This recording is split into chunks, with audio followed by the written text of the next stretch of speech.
Alam mo ba na si Congressman Bini Abante ay may hatol na raw siya kay BP Inday Sara Duterte? Wow naman. Anong hatol mo kay BP Inday Sara?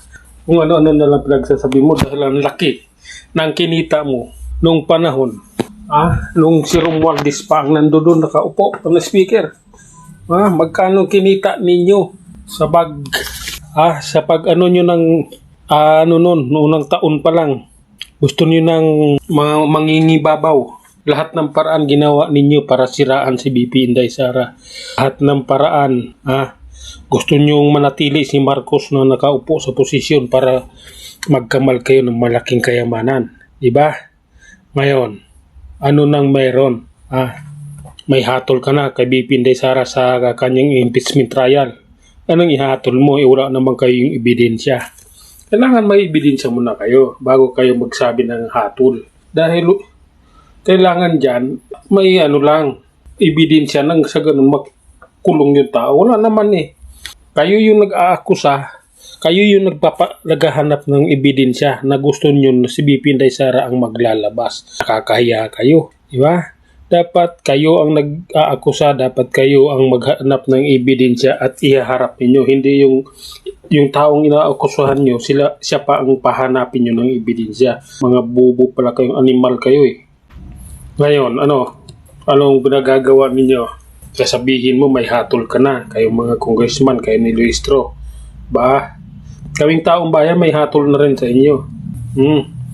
Mabuti na lang, dinaya. Wala rin mo ng mga magandang mangyari pag may kumakalaban sa inyo sa mga distrito niyo sa pagka-congressman dahil wala naman pundong makukuha yung congressman dahil ayaw bigyan ng office ng presidente pagkalaban yung congressman na upo.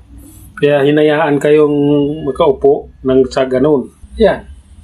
Relax kayo dyan. Kung nagkamal kayo ng malaking salapi at ang gawain ninyo ay siraan ang isang tao. Ang pangalan ay isang Sara Duterte. Wala kayong ibang ginawa kundi manira lang. Ginawa kayong tau-tauhan, ginawa kayong tuta ng mga Marcos at Romualdez.